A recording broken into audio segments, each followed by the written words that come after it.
There's a prison most people live in their entire lives, and they never even see the bars. It's not made of steel or concrete. It's built from something far more insidious, the need for permission. Permission to dream bigger. Permission to want more. Permission to step out of the box that family, society, and circumstance have carefully constructed around them. And the cruelest part? The door has never been locked. You've been free this entire time, waiting for someone to tell you it's okay to walk out. But no one is coming. No one is going to give you permission to want the life you truly desire. That authority has always been yours, and the moment you claim it is the moment everything changes. Napoleon Hill spent a lifetime studying the architects of impossible dreams, men and women who refuse to wait for the world's approval before they reach for the extraordinary. Andrew Carnegie didn't ask permission to imagine steel empires. Thomas Edison didn't seek approval before attempting to illuminate darkness. Henry Ford didn't wait for consensus before he dared to put the world on wheels. These weren't people born with special privileges or divine endorsement. They were individuals who understood a fundamental truth that most people never grasp. Wanting more is not greed. It's awakening. It's the soul recognizing that it was never meant to settle. It's life itself demanding that you rise to meet your potential instead of shrinking to fit other people's limitations. Right now, in this moment, you're standing at a crossroad. One path is familiar. It's the life you've been living, the dreams you've been permitted to have, the ambitions that fit comfortably within the boundaries others have drawn for you. It's safe. It's approved. It's small.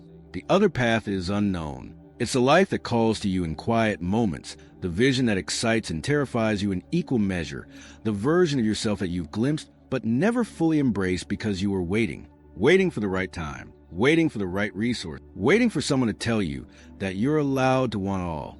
But here's what Hill discovered in his decades of research. The right time is always now. The right resources appear when you commit, and the only permission you've ever needed is the permission you give yourself. Think about the nature of permission itself. When you were a child, you asked permission because you genuinely lacked authority over your own life. You needed an adult to approve your choices because you didn't have the wisdom or agency to make them yourself. But something happened on your journey to adulthood that was never supposed to happen. You kept asking. You transferred that need for external validation from your parents to your peers, from your teachers to your employers, from your family to society at large. You kept looking outside yourself for someone to tell you that your desires are valid, that your dreams are worthy, that your ambitions are acceptable. And in doing so, you gave away the most precious power you possess, the power to decide for yourself what you want and who you'll become. The wealthiest people Hill studied didn't just stumble into fortune. They didn't accidentally build empires. They made a conscious decision at some point in their lives to stop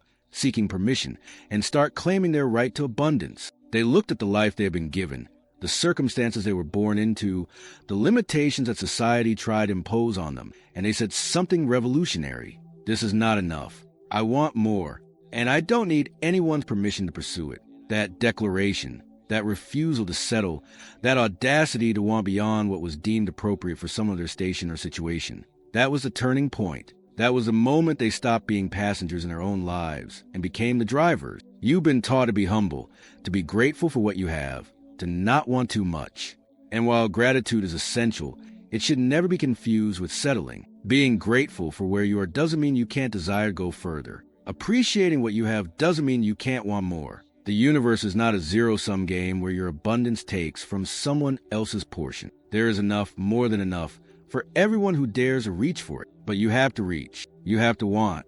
You have to stop apologizing for your ambition and start owning it as the divine signal that it is. When you suppress your desire for more, when you talk yourself out of your dreams because they seem too big or too selfish or too unrealistic, you're not being noble. You're committing a crime against your own potential. You're telling the universe that you don't trust it to support your expansion. You're telling yourself that you're not worthy of the very desires that were planted in your heart. Hill wrote extensively about the concept of burning desire, not casual wanting, not wishful thinking, but an all-consuming need to become more, to achieve more, to contribute more. That kind of desire doesn't need permission. It doesn't ask if it's allowed. It simply is. And when you honor it, when you feed it, when you pursue it with everything you have, it transforms from a dream into an inevitability. Look at the people who have shaped history, who have bent reality to match their vision. Every single one of them had to break free from the prison of needing permission. Walt Disney was told his ideas were too fanciful,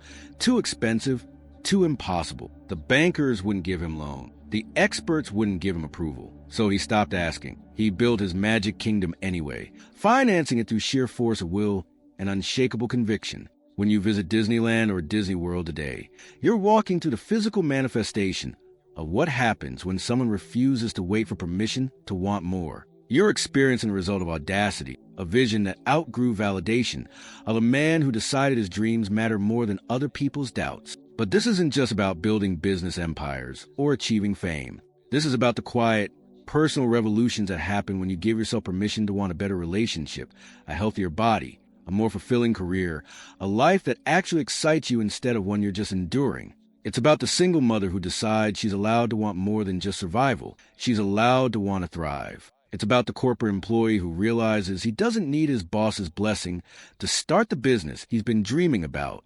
It's about the artist who stops waiting for the art world to validate her work and creates it anyway, because the creation itself is the point. These are the real transformations, the daily resurrections that occur when people finally grant themselves a freedom to want without limits. The reason you've been waiting for permission runs deeper than you might realize. It's rooted in fear. Fear of judgment, fear of failure, fear of outgrowing people around you, fear of discovering that you're capable of far more than you've been living. Because if you admit that you want more, if you acknowledge that you're meant for greater things, then you have to take responsibility for not having them yet. You can no longer blame circumstances or bad luck or other people's limitations. You become accountable for the gap between where you are and where you could be. And that accountability is terrifying. It's easy to stay small and blame the world than to expand and own your power. Napoleon Hill understood this psychological barrier intimately. He wrote about it as one of the primary reasons people fail to achieve their potential. Not lack of intelligence, not lack of opportunity, but lack of permission granted to oneself. The poverty mindset isn't just about money. It's about permission. It's the belief that you're only allowed to have so much happiness, so much success, so much joy. It's the invisible ceiling you placed over your own life, and you're the only one who can remove it.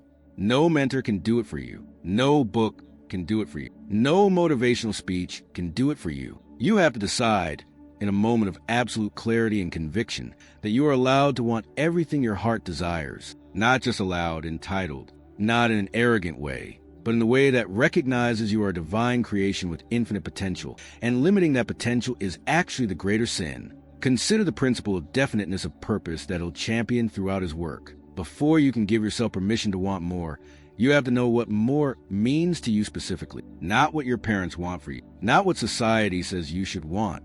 Not what looks impressive on social media. What do you want? What makes your soul come alive? What would you pursue if you knew, with absolute certainty, that you couldn't fail and no one would judge you?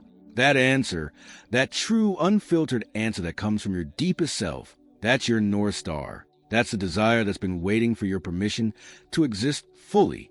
The moment you give yourself permission to want that thing, whatever it is, you'll feel something shift. It might be subtle at first, a sense of expansion, a lightness in your chest, a clarity you haven't felt in years. Or it might be dramatic, a sudden rush of energy, a flood of ideas, an overwhelming knowing that you're finally on the right path. Either way, you'll recognize it as truth. You'll feel the difference between wanting with guilt and shame attached and wanting with full, unapologetic ownership. The former keeps you stuck. The latter sets you free.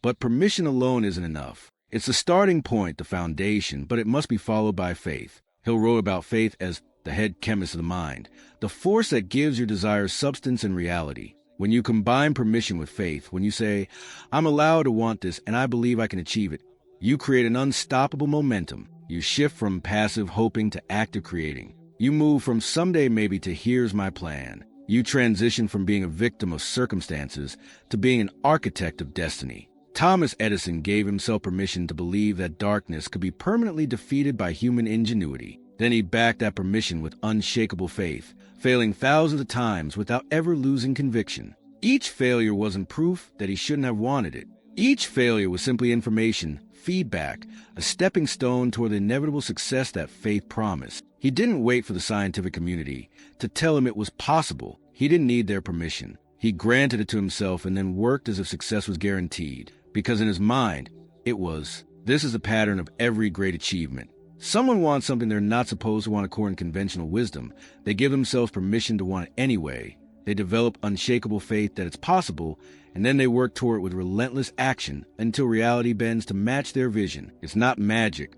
It's not luck. It's the application principles that have governed success since the beginning of human achievement. And these principles don't care about your background, your education, your current circumstances, or what anyone else thinks about your dreams. They work for anyone who applies them with genuine commitment. You might be thinking, but I'm not Edison or Carnegie or Ford. I'm just an ordinary person with ordinary capability. And that's exactly the lie that's kept you waiting for permission. Those individuals started as ordinary people with ordinary capability. What made them extraordinary was their willingness to want more than ordinary lives. They didn't have special genetics or divine intervention. They had permission, self-granted, self-sustained, unwavering permission to reach beyond their circumstances. And you have that same capacity. You're made of the same fundamental material. You have access to the same universal laws. The only difference is whether you'll use them. The universe responds to certainty. When you're wishy-washy about what you want,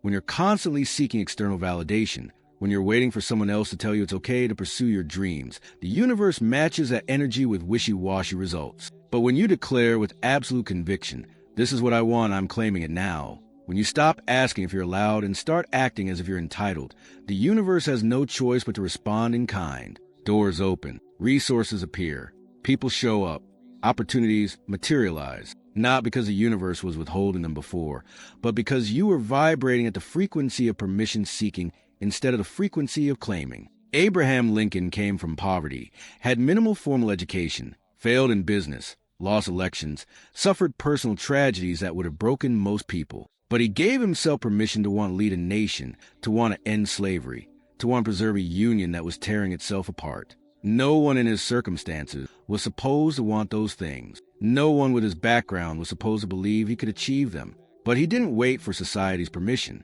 He didn't wait for the establishment to validate his ambitions. He granted himself the authority to want more, to be more, to do more than his circumstances suggested was possible. And in doing so, he changed the course of history. You're not going to change the course of human history, perhaps, but you're absolutely capable of changing the course of your personal history. You can decide right now that the story you've been living, the small story, the safe story, the story that fits within the boundaries of other people's expectations, is no longer your story. You can grant yourself permission to write a new narrative, one where you're the hero who dares, who risks, who wants without apology. That permission is the key that unlocks every door. Without it, you'll stand in front of opportunities your entire life, waiting for someone to tell you it's okay to walk through. With it, you'll realize the doors were never locked in the first place. The process of giving yourself permission is both instantaneous and ongoing. It's instantaneous in that you can make the decision right now, in this moment,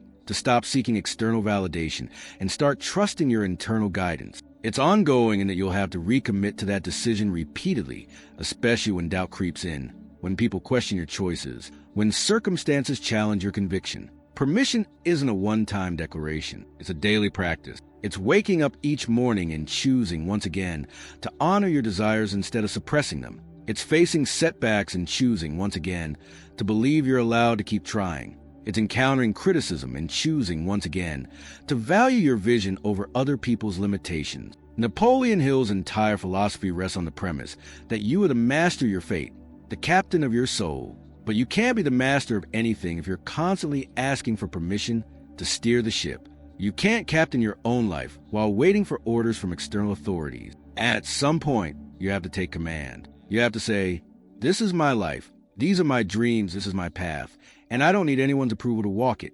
That moment of claiming authority over your choices, over your desires, over your destiny, that's when you truly begin to live. Think about the desires you've been suppressing. Maybe you want financial wealth, but you've been taught that wanting money is greedy. Maybe you want recognition, but you've been told that seeking attention is vanity. Maybe you want an extraordinary relationship, but you settle for ordinary because you don't think you deserve exceptional love. Maybe you want to create something, art, business, innovation, but you've been waiting for someone to tell you that your ideas are good enough. Every one of these suppressed desires is a part of your soul crying out for expression. Every time you ignore them, diminish them, or apologize for them, you're choosing someone else's comfort over your own fulfillment. The people who achieve extraordinary things aren't fundamentally different from you. They just stop waiting. They stopped seeking permission. They stopped letting other people's beliefs about what's possible limit their own imagination. They decided that their desires were valid simply because they felt them, that their dreams were worthy simply because they dreamed them, that their ambitions were achievable simply because they were willing to work for them.